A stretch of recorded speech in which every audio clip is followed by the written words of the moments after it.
So now I feel ready for a little update. I had a few hours of sleep. Um, I traveled from the last couple of days from Geneva visiting my brother again.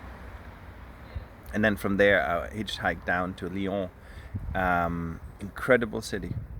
Felt really immediately at home. That was really, really strange. I didn't expect that. Two massive rivers coming in there. I was always attracted by cities like Dublin, like Hamburg, where there's a big river going through, but there were these two massive rivers coming in. Beautiful architecture, sensation. And I went further down to Avignon, to Arles, and then I found myself yesterday at 4 o'clock sitting in Sainte-Marie de la Mer, that place with the Black Madonna. And so many things came through, and it's like, what am I doing here? Right? And so what do you want to do initially? I wanted to do the Camino. It's like, so what are you doing there? And I said, you know what? Okay, let's see if I get over to Irun where it starts, because I wanted to do the Camino del Norte, because it's not so overrun with people, and it's up on the Atlantic coast.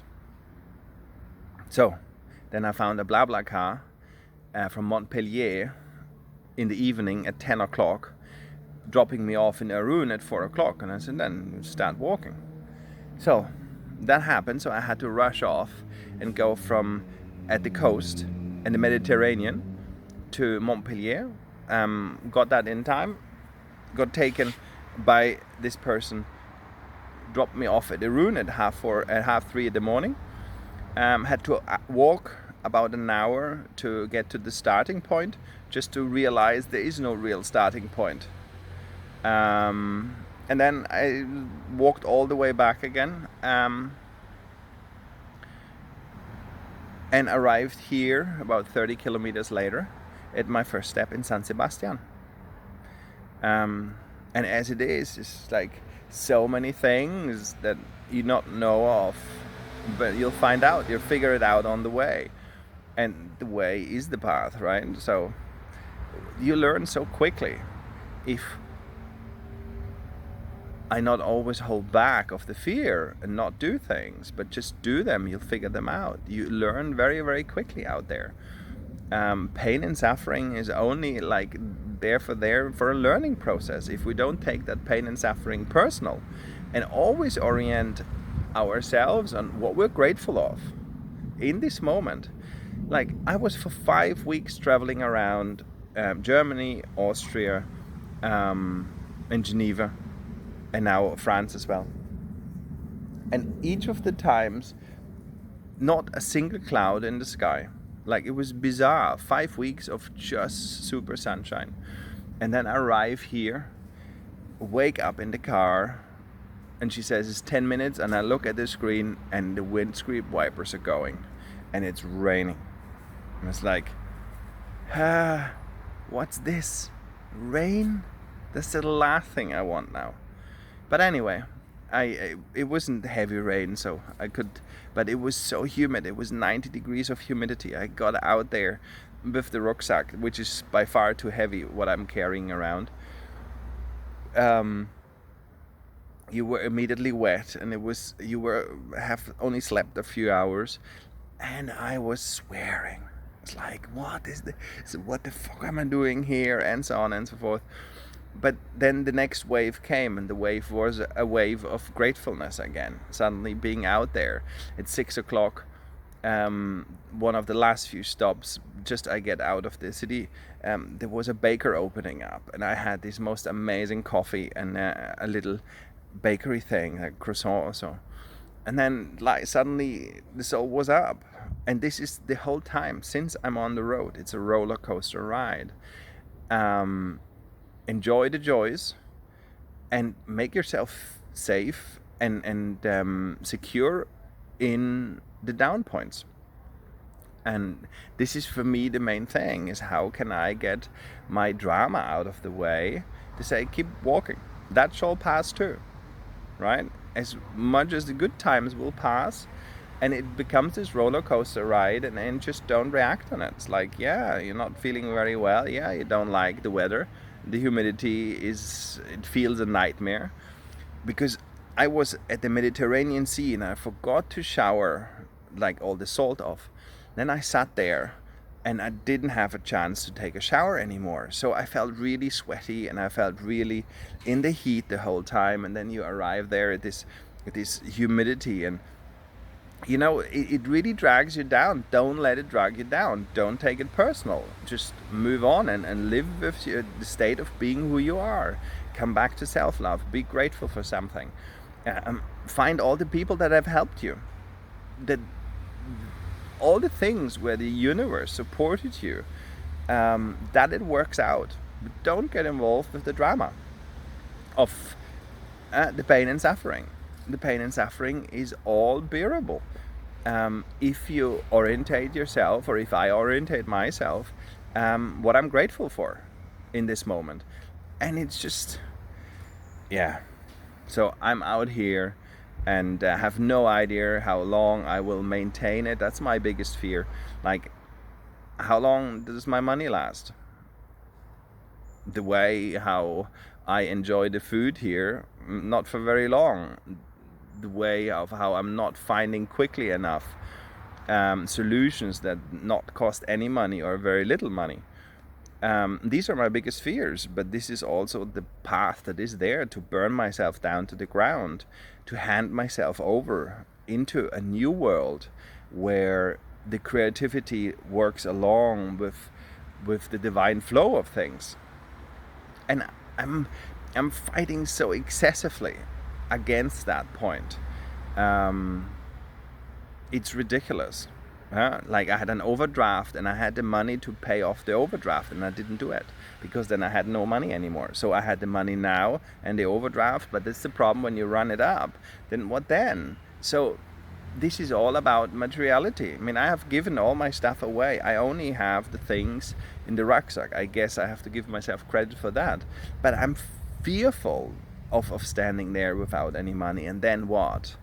And then you'll see how the universe, which always works for you, even in the bad times, even if you stand beside yourself, even if you experience the state of mind of hell, right? To stand beside yourself, the universe works for you. You shouldn't forget that. This is really important, and it helped me to deal with a lot of suffering and problems. Is the universe works always for you. And if you stand beside yourself, the universe will slap you in the face and will poke you and do anything that it can do so that you align yourself again. And that is what we call the state of hell on earth. When the universe colludes with anything there is against you. But this against is for you, because it needs you and it wants you to be for the point of equilibrium, that you play your part, that you become the Christ being that you are. You're Christ. And whatever DNA that is, whatever setup that is, if you're a bee, please be the bee. Don't play the butterfly. If you're trying the butterfly, or the story of the ugly duckling, if you're a swan, you'll have a problem to pretend to be a duck. And this is what the universe wants you to do. This is the Christ consciousness movement here. What happens? We awakening to our own power. We awakening to not to the personal Christ story as it was written 2,000 years ago from our first brother, more or less, or the first son. But in all of us. It's a collective showing up of Christ energy in all of us. That's why I try to associate myself and get that into my head of calling myself Kai Christ. Because there was Jeshua, or Jesus Christ, and then there is a Martin, and an Andrea Christ, and then there is a however you want to call it. We are all one great family.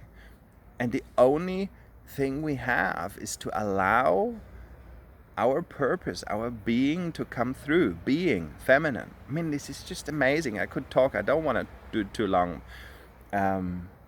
Being there and seeing the Black Madonna in Sainte Marie de la Mer, right? It's a Black Madonna.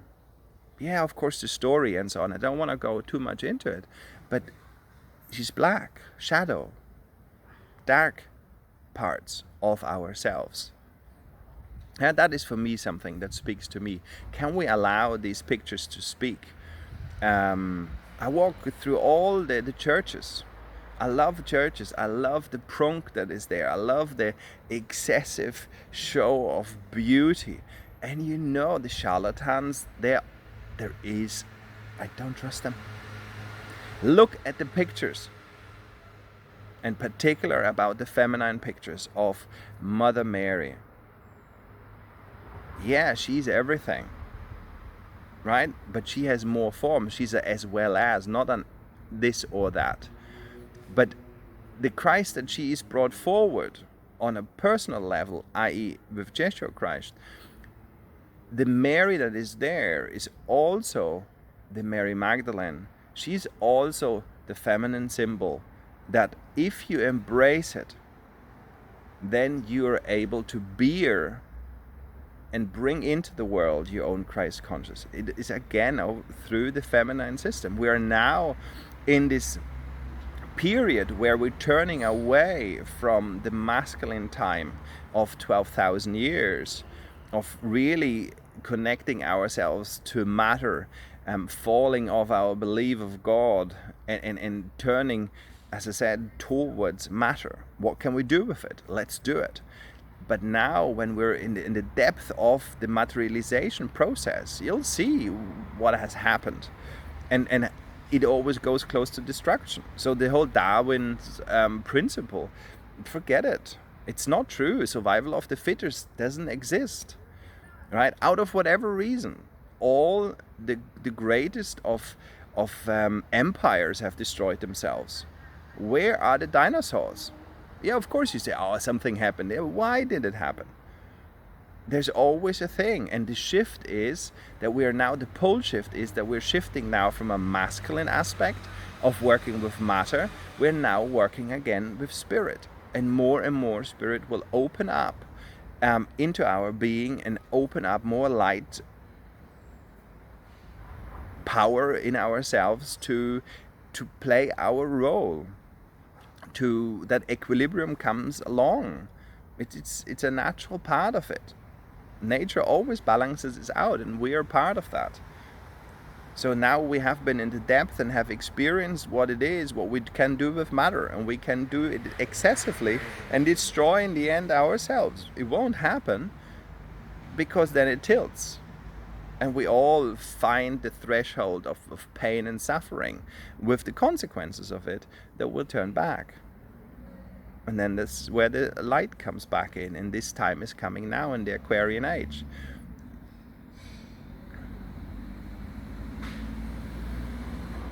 So anyway, that's my little update. Till tomorrow. Bye-bye.